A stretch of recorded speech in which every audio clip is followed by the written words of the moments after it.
Well, ladies and gentlemen, hope you had a great break. We had a great morning, and we're looking forward to a fantastic afternoon. We have a wonderful lineup of combination of discussion, symposium, music, and some more little, what we call mini concerts, where there'll still be probably some discussion, but the music takes precedence.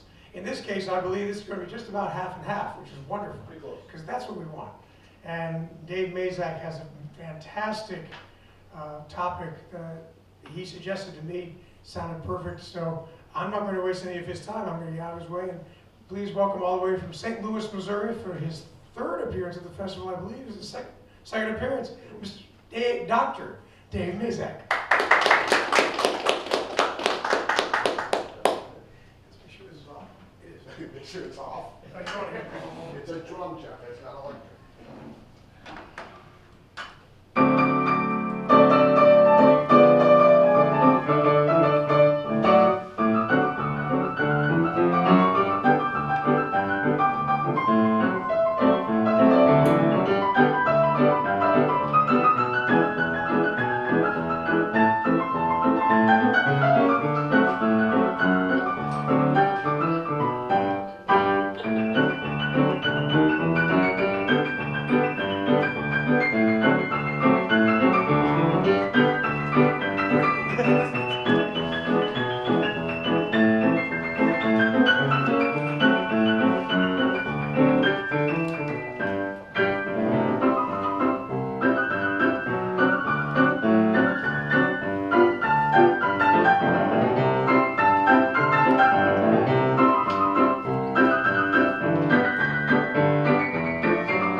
Women in ragtime.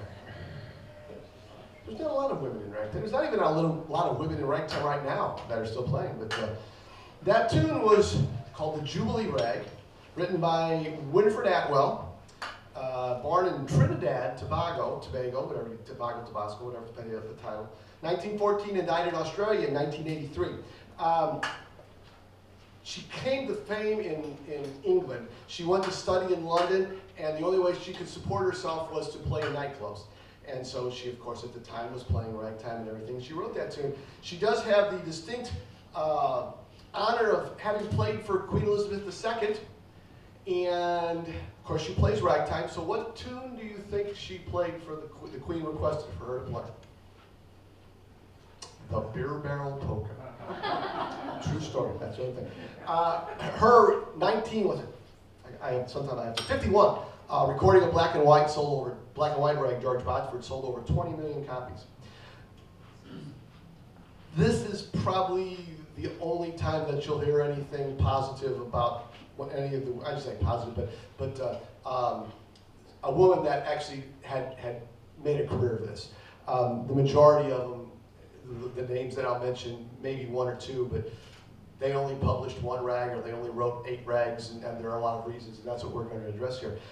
But two things. First thing I want to say is that I am not going to speak to the race issue in women's ragtime. That's a completely different topic. I found articles. You could speak for hours on that. So I'm not going to address that, but only for the reason I only have 50 minutes. But we are going to talk about the generals. What did women have to deal with, and what they were able to accomplish. Let's give you you're now in 1900 America. Railroads are bringing people in from the rural area to the urban area, so the cities are growing, which means that people are coming in, both men and women, to work. Women were predominantly trying, once again, remember, it's still a man's world at that time, and they were working in factories and things like that, and it was hard work and it was dirty work, and of course they didn't pay anything, so they ended up having to, a lot of them ended up in red light districts as prostitutes and in brothels, which is not what you want to do. So once again, we're just setting up where we're going with this thing. So the middle class was forming in this time. We didn't have a middle class before then. I don't know if we have a middle class now, but we're not going to get into politics. There really wasn't any good paying jobs for women. But what was the media like? Think about what we have today. Go down to the Templeton Digital Library down there. Oh my gosh, there's nothing you probably couldn't find. They didn't have photographs. They didn't have radios. They barely had moving pictures. They barely had electricity. Photography, mass transit was electric trolleys if you were lucky to have it. Pretty much they had nothing compared to what we have today. And I love when I talk to children and tell them what it was like. And the first thing I tell them is they didn't have any internet and phones. And oh my God, there's a hush comes over the crowd. Because how can we survive without that stuff? So everything was there, but what did everyone have at the turn of the 20th century? Piano. A piano. Everybody had a piano. And who played those pianos in those homes? Women.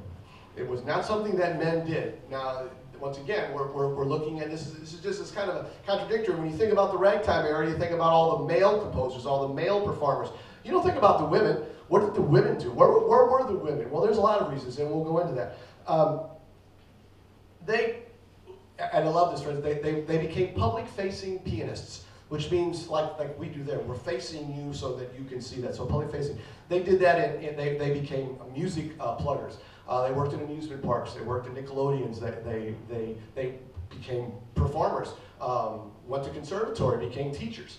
So there was a lot of things that women did. Some of them did it for money because they had to. Once again, you're making $8 a week or so. That's not exactly enough to pay for a family.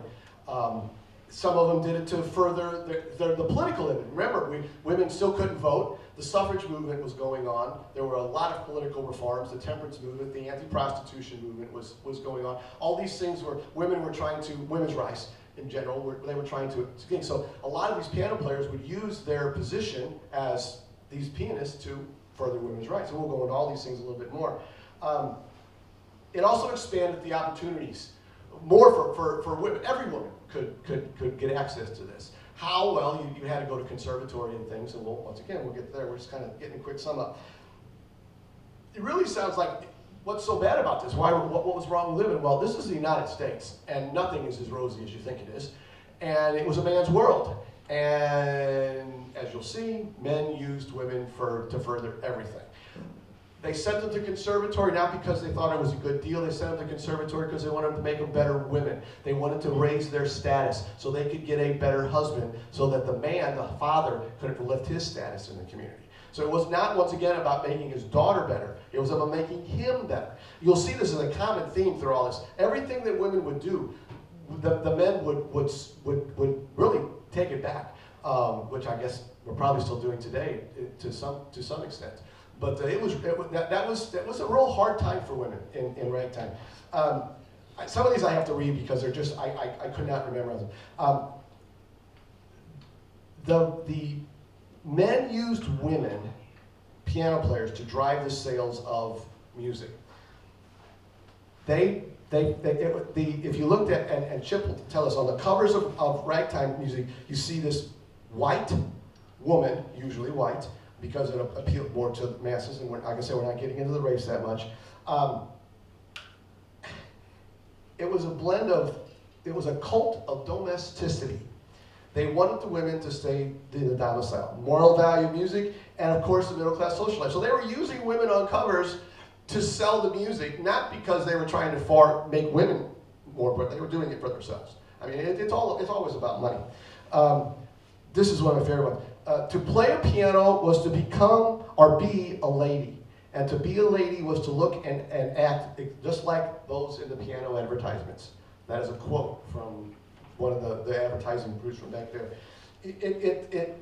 This is another. They said that the parlor piano kept women quarantined so that they couldn't, it made them stay domestic. It was to keep the women in the home. So men would be supportive of you playing the piano, but it wasn't because they were being supportive of you because they thought you could further your career or further, it was because they wanted you to stay in the home. They wanted a wife. There was an ad that I came across that the man said, looking for a wife who doesn't play ragtime or knows nothing about music. Because at that time, women were using music to, once again, further their political needs. Traditionalists and reformers, they converted them into stereotypical figures. They classified 4 types of women, piano players, that use piano. There was the parlor-bound true woman, that's the one that everybody wanted. The public-facing new woman, the immigrant materialist, which is just a woman who was trying to further her career for money, and then the working class flirt. These were all things that were, this is how we pictured women. That's how men pictured women. So, I mean, believe me, all these things sound really rosy, but they weren't. They were just for us, for men, to further our careers.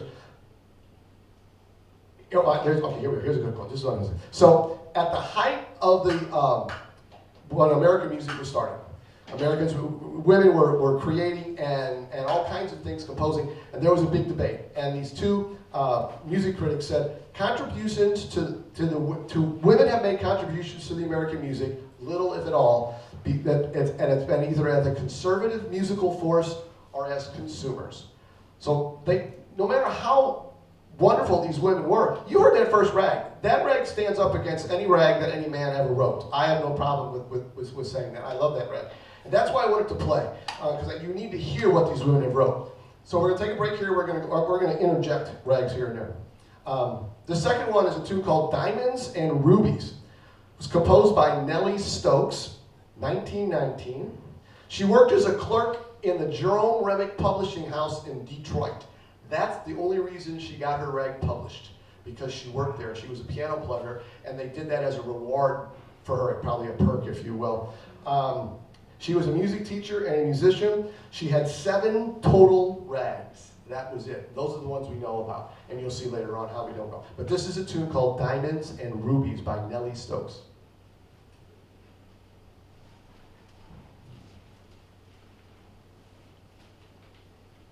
I brought music with me. I don't usually play it, but I'd rather not make mistakes.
The one thing you will hear in a lot of these rags, and it goes into to this next section of the talk, is I think they're more advanced harmonically than a lot of the men's regs that got published. Some of them are technically much more difficult than the men's regs are. And part of that is because these women were classically conservatory trained pianists. They were sent to conservatory. It started back in the 1880s.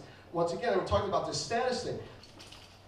Communities would subsidize art scholarship, these women, to send them to conservatory to learn to become piano players, but more importantly, to learn to become a lady. They didn't send them to them once again to be school, they sent them to them to become a lady. So their status in the community, well, the women too, but mainly the men that would do it. And when the women were there, unfortunately, what they didn't realize is that not only were they learning about how to play the piano, they were also learning about diversity because they were there with African American women, with Latin women, you name it. They were all these. This was a worldwide phenomenon. This was just in America. So they learned about diversity, and their eyes were opened to a lot of different things, which was not what the male community wanted. And you'll see that. I mean, there are things that are so common that I couldn't believe when I was reading these things that they did. It doesn't surprise me. The only problem was, once again, sounds rosy, right? Well, no. When you got out, you were still a woman, and yeah, you had to have talent, but there were a lot of things that would determine how far you could go as a performer or a teacher, as the case may be. Of course, one was looks, duh. That's just, once again, we're in a male-oriented society here, and that's what they were looking at. And of course, race. So those three things, being a woman, depending upon the color of your skin and how pretty that skin would look. And so a lot of these women who possibly weren't as pretty wouldn't become performers, but they would become teachers. And we'll get to that in a second. This is once again, here's one of those kind of things. Male teachers in conservatories really wanted to have these young ladies come. Why? Because it made money for the university or the conservatory. Once again, this is nothing new. There's nothing new here. It's just how it was presented. They were very happy to take these people's money. But the women then would go out to become performers, and the music establishment balked because, like I said, they were women. They suffered from male critics, gender-based critiques about women's limitations as performers. Now, these women are classically trained musicians. These women probably can play the piano better than any of the men could, but it didn't matter because they were women. This is one of my good ones. The most famous Chicago Tribune music critic, George Upton, published in 1880 an essay entitled Women in Music, which argued, women will always be the recipient and the interpreter, but there is little hope she will be the creator. So once again, how could you get a piece published? How could you even be recognized if the community didn't take you seriously? There's this thing. So there's no, as the title that Jeff put was, what was it? And the contribute to the women and the secret behind it. I don't know if there's really a secret. Once again, it was they were suppressed, plain and simple. They thought they were inferior and whatever. And that's the reason I wanted to play rags, because this is good stuff. These are rags. You've probably heard some of these rags. You didn't realize they were women. This one you may have heard. This one is called Chicken and Chowder by Irene Giblin or Giblin, Jeff? Giblin? Giblin, okay. Irene Giblin, 1905. She was a music demonstrator. She was a music plugger. We'll get to more about that later. This one got me. I'm from St. Louis, Missouri, and I play ragtime. I did not know that she was the most prominent female rag composer in St. Louis. She published 9 rags, none of which were published in the city of St. Louis. She lived there. She Ketchup and Aviator are 2 of her other rags from 1910, just for that. Once again, I don't know that I've never seen why we lost her, and we'll get to some of those things later. But these women just disappeared from the face of the earth. It's like they never existed. And once again, you'll see from this rag, this is a very good rag. This is the Chicken Chowder.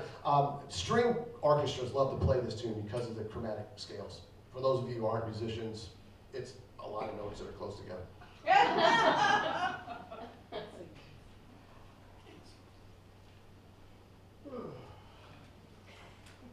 do not need music.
wanted to say. I know what I was going to say. I will apologize to the ragtime purists in the crowd. I am not playing the repeats.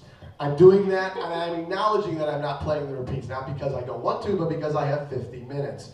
And if I played the repeats, I could play the. I don't even have to say anything if I played the repeats. Okay, so we've gone through the first round of conservatory graduates. These women are trying to become performers. They're trying to think, but what could they do with a conservatory degree? And what did you do? Oh, don't give me the nothing. You taught students. Yeah, right. That's what they did. They became teachers. Now, and they would open private studios once again. And why did they open private studios? Because you would think, well, their husbands wouldn't let them go to work. No, they didn't have to go to work. They did it in their home. So they never left the home. If you weren't working outside the home, you really weren't working. And I promise you, they saw very little of that income that came in from those students. But once again, another way that it seemed like men were being supportive, but they really weren't. Women taught Jelly Roll Morton, Eubie Blake, James Reese Europe. I don't know if you know, he's a famous band leader in World War I, all the different things. Died too young. The drummer killed him. Who hasn't had that happen? And he also taught. They also was taught Scott Joplin. So these men that we give all this credit to for ragtime, and well deserved. Don't get me wrong. I mean, those are four names that have are gods in our world, more or less. We're taught by women. How many of you, besides Scott Joplin, I didn't know that Jelly Roll Morton took lessons. I thought he was too arrogant, to take lessons. James Reese Europe, same way. So women taught these people. The women were, by being teachers, they introduced and spread this music. They took popular music, ragtime, being the popular music of the time, and took it to different towns, all these towns, and they taught. How many of you have ever heard of a gentleman named Axel Christensen that did the Axel Christensen School of Ragtime? He franchised ragtime studios and predominantly hired women to teach. And he wanted them to teach it and bring it into to the community. I love this one. This is how he recruited women to do this. He mainly was looking at the middle class, and he claimed that by learning to play ragtime was a sure cure for the blues. It was useful for entertaining friends, and arguing that it would build their character. Did it build your character, Jeff? I'm a character, but I have not yet been fully built. The interesting thing is this was my favorite extra little thing. The elite, the women that had been in and maybe had forced themselves into performing roles or whatever, the elite teachers, of course, rejected ragtime and its teachers as culturally degenerate. And that we are as degenerate. I can't believe that. Yeah, I mean, these women were responsible for so much. It sometimes boggles the mind. I think what we're going to do is I'm going to play this rag, and then we're going to finish out, because the next section you kind of do all at once. This is a rag called Live Wires. Now, this one's by a composer named Adeline Shepard. Have you ever heard the term tune Pickles and Peppers? That's Adeline Shepard. That's her big hit. This is not that tune. This is what I like. Of course, Pickles and Peppers was William Jennings Bryan's theme song when he ran for president. She gave up music in 1910. Why? Got married. And remember that, because you're going to hear that a lot in the next section. This is Live Wires by Adeline Shepard. This way.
brings us to the songwriting and the publishing part.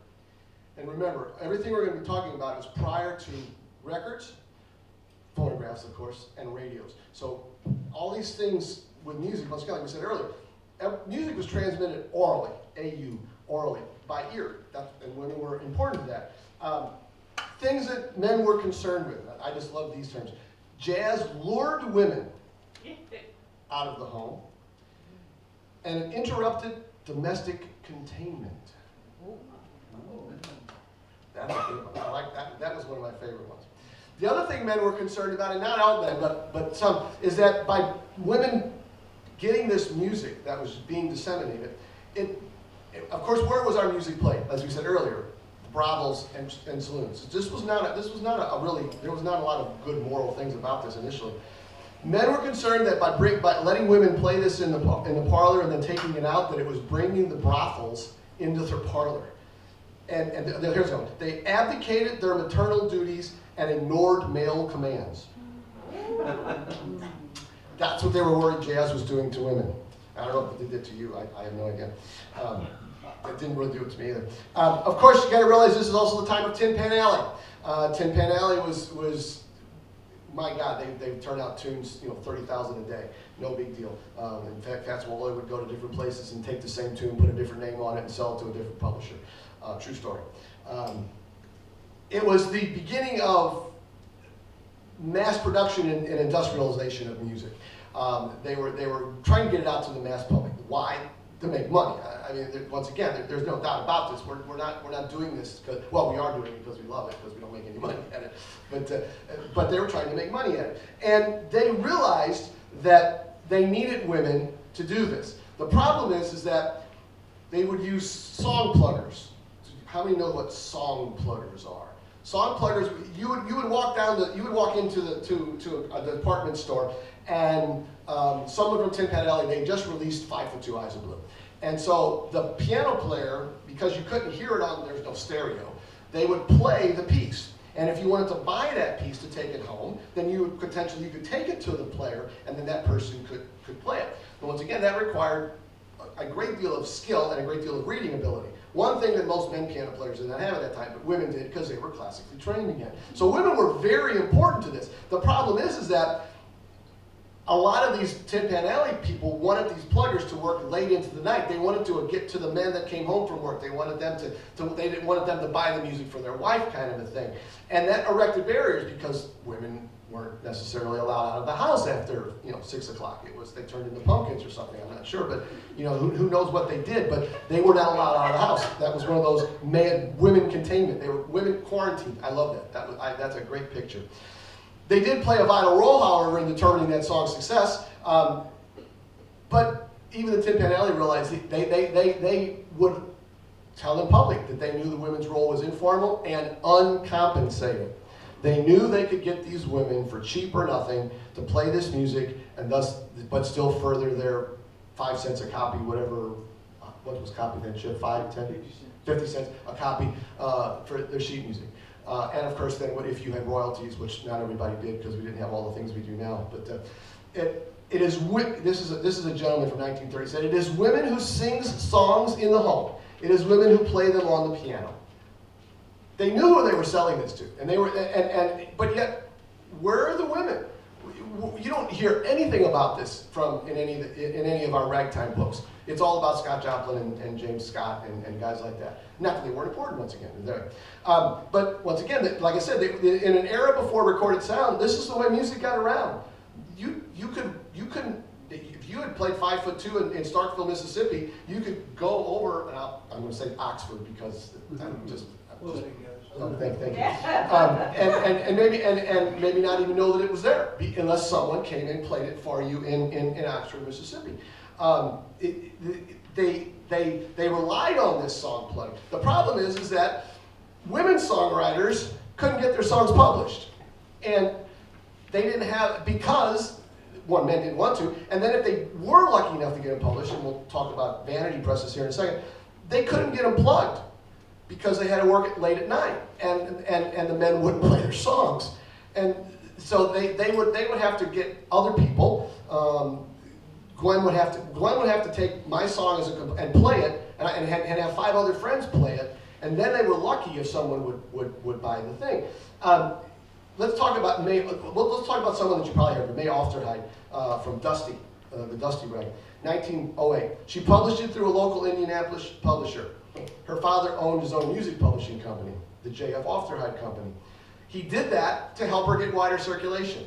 Now, that was a wonderful thing. The problem is it backfired, because what would happen is people, there's a famous vaudevillian family, the Fields family, and Dorothy, one of the daughters, was a huge star. And she started writing music, and she wanted to get her stuff published.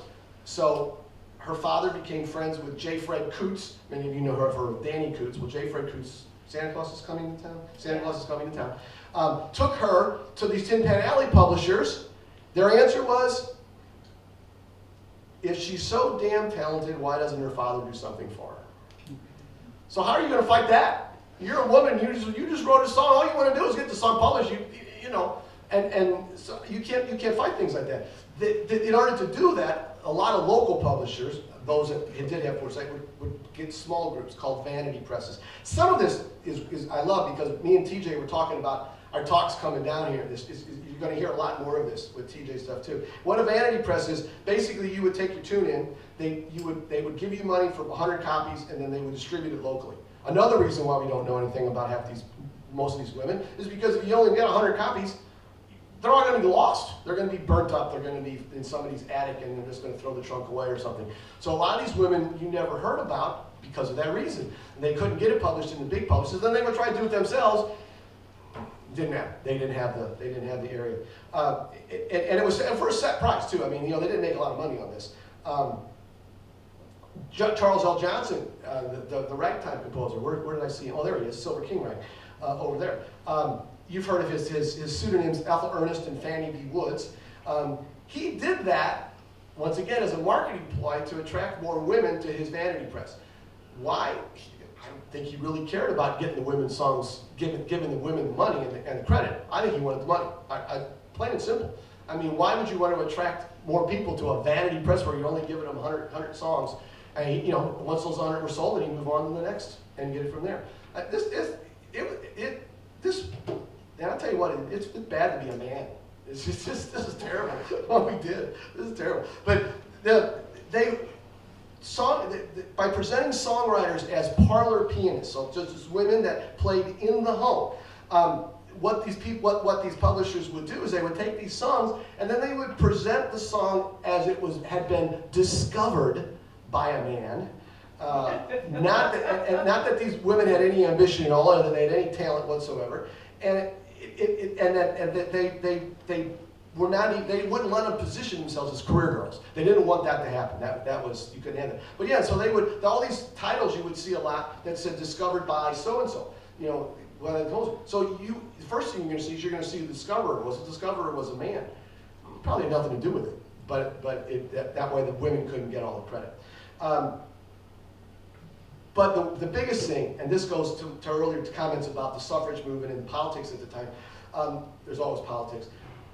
This policy was that way they could avoid the politics. They didn't have to look like they were campaigning for women's rights. If you don't give the women credit, then you're not standing up for women. Thus, you don't appear as someone who's a pro-woman at the time. And so it was that what in their point, suffrage movement equaled jazz. That was bad. It was just interchangeable. Another place where women would use their skills was the amusement parks and Nickelodeons. And once again, they were very good paying jobs compared to the industrial jobs. Let me give you some statistics here. These are fun. There's a 13-year-old that played in North Carolina. She made $9 per week in 1910. She was a theater a pianist. Cleveland, Ohio, lady in 1908 made $10 per week. That was considered exceptional. That was this once again. This was the way that these poor, the poor class could increase their status. That's what they wanted to do. So although there were things that were imposed against them, the reformers would come out and say that these places were breeding grounds for crime, and and of course prostitution and all these other horrible things. But that was this way women could make a living. To give you a contrast, the average 75% of women in 1915 that reported their wages, 16 to adult, earned less than $8 a week. So if you can play the piano for $10 a week, however many hours, probably 8 hours I would imagine, and not have to go home smelling like oil and things, I'm going to play the piano. I mean, that's why I play the piano. When you go home smelling like onions, like when working at McDonald's like my friends did. The two most common occupations for unmarried women, retail store clerking, and factory work. They paid an average of $6.75 a week. Once again, $10, I'm going to take it. And they would acknowledge, Marcus Lowe, from Learn & Lowe, he recruited women to do this. Why? Because they would work for less than, he didn't have to pay them much. They were happy to, even if they only made $6.75 a week. Once again, if I offered you that and told you were not going to go home smelling like the industry, you take it. It's pretty simple. And they only had to play piano. Once again, how did they use the women? Because by a woman playing the piano, it would attract, other women would think, oh, it's okay to go in there. This women were knocking those doors down. That's another talk for another time. But despite all these things, women were trying to make headway. But once again, all these barriers are put up in their way. And once again, why don't we know about these things? Things we do know that happened was when they would take the census early, they only talked to the heads of the household. So it was up to the head of the household, the man, to tell everything about the people in that family. Do you think they're going to mention that, oh yeah, my woman happened to write a rag so we have no formal written history or documents that claim what these women did. Maybe they said they were a music teacher, but big deal. There was a lot of women music teachers. Most music teachers were women.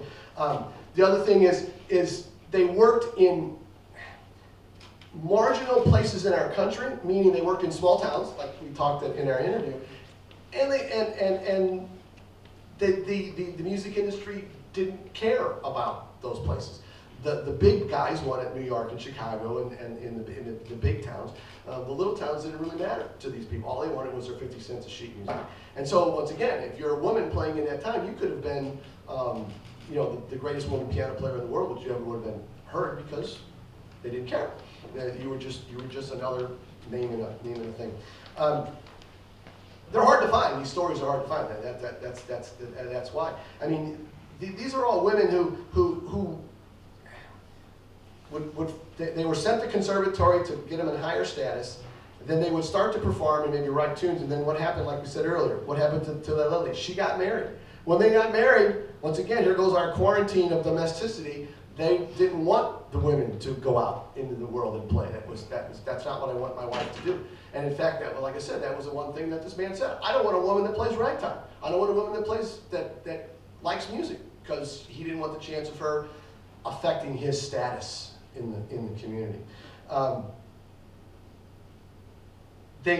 Like I said, this is good. Time and again, the narratives written about their careers have obscured women's own agency in positioning themselves to be seen and heard, beginning with these women being discovered by a man.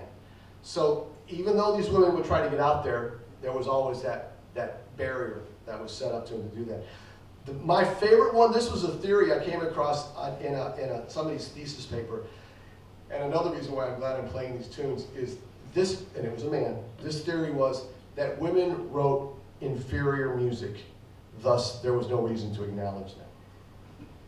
This is true, honest to God, I couldn't make that up. So what do you think? You've heard 4 rags, and you're going to hear one more before I leave. Do you think that was inferior to anything else? That Jeff played Harlem Rag, which is a wonderful rag, and it's one of the classic rags that if you play ragtime, you have to learn.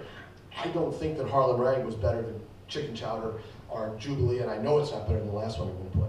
So that was just it. It's amazing to me that the way we thought about that, and to the degree I can, one thing that has taught me doing this is that I can see how my father's feelings about women, my grandfather's feelings about how that all was propagated. And it's passed down, and it's a hard wall to break.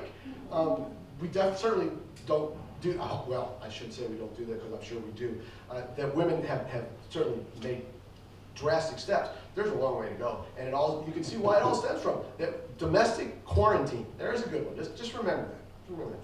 So, in conclusion, women make profound contributions to our American music, to what we hear today. I mean, I'm a firm believer in that without Ragtime, we would not have any music at all. We would not have listened to Bill Haley in the comments. We would not have listened to Tears for Fears, as TJ Josh was talking this morning. They wouldn't have existed. We'd be talking Bach and Beethoven right now. Without American Ragtime, I firmly believe that, because to the world, this music, I mean, my God, when James Reese went to Europe in World War I, they thought it was the greatest thing since dirt that came over. Now, Europeans are a little different. Sorry, teacher. But you know, but they never heard that before. So this is amazing. And women were institutional and definitely took this to another word. They worked all over. You know, some of them worked for money, some of them worked for fame, some of them worked as an opportunity to help their families, some of them worked to further the women's suffrage movement and the different things like that. And they did those things intentionally. Discrimination from the male musical establishment and mockery in the press were just things that they had to overcome, which is exactly what was going on with the women's rights movement. So once again, there's no difference here. It took many forms, and this caught me. There was physical violence to political organizing to keep these women in their place. They did not want these women playing piano in public. They didn't want them to have new professions. They didn't want that. Men didn't want that because that would empower women. But thank God for intestinal fortitude. Through their work as teachers and composers and saleswomen and Nickelodeon pianists, this music got around. They played a very crucial role, and probably, I think, the main role in popularization of music, that why we're all here today, ragtime and things. And it of course, it brought new cultural ideas to their communities, but also to the world at large. So, in conclusion, that we need to know more about it, but you just can't find anything about them. And that's why I kind of picked this talk, because I think women need to realize how important they were to our music. Maybe you don't have the stature of Scott Joplin, but underneath all that, you taught Scott Joplin. As my wife's a teacher, she says, you know, those athletes, they all thank their coaches in high school. You know, there are occasionally the ones that thank their second grade teacher. Just think about that. Any questions before I play my last rag? I have time. Oh, I have time. Okay, yes, sir. If the information is women's contributions is so hard to find, how did you find what you just presented to us?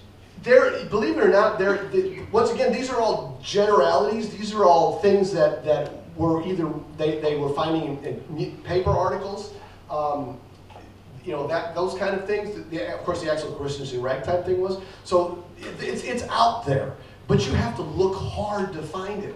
Do you want to go? I mean, I spent hours looking for this stuff. I found several thesis papers on women in ragtime, now in women music, in early American music.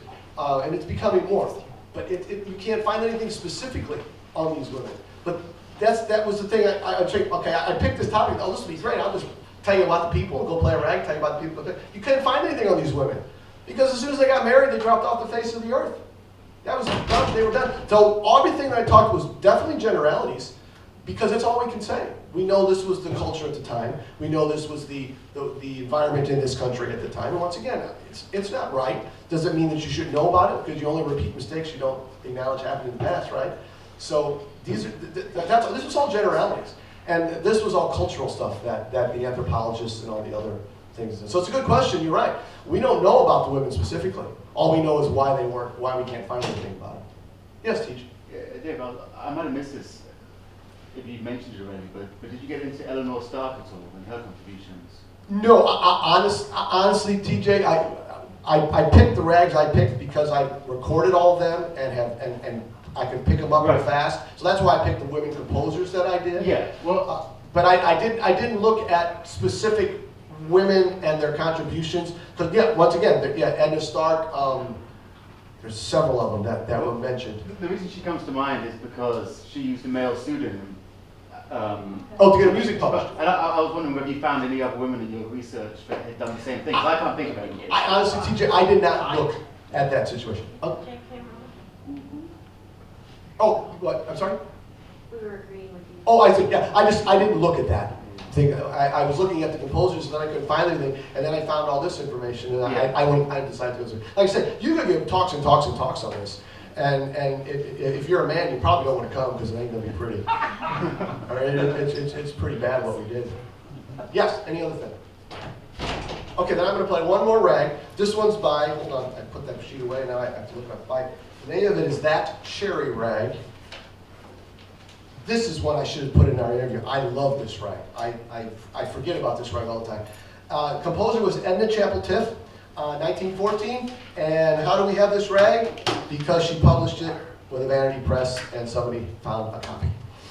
That's the only reason why we have this. Is the only known rag of this particular woman. In fact, several of them. There's a lot going into the composers when I was speaking to them. There are a lot of them. There's only one rag that we know about. Irene Giblin, 9 rags that were published, and I've only seen 2 of the other ones. So that means somewhere out there, somebody has either thrown 6 rags away.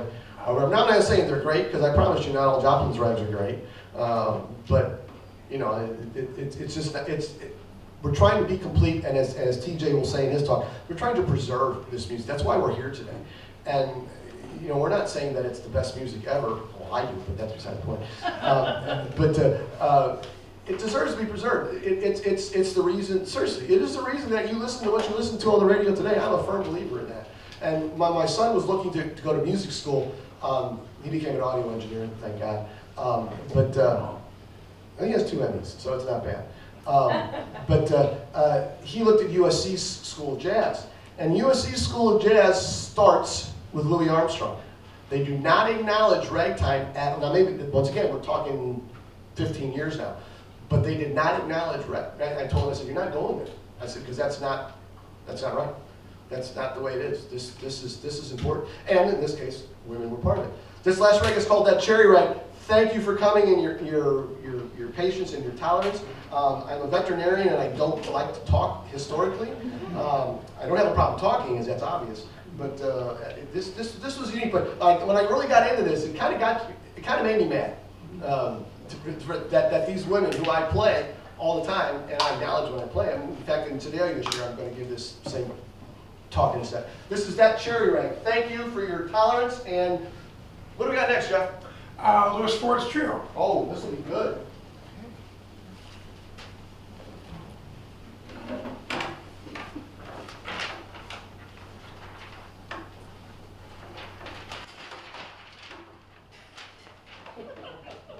Don't like page turns.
I thought it was going to, and it was perfect. Yes, ma'am.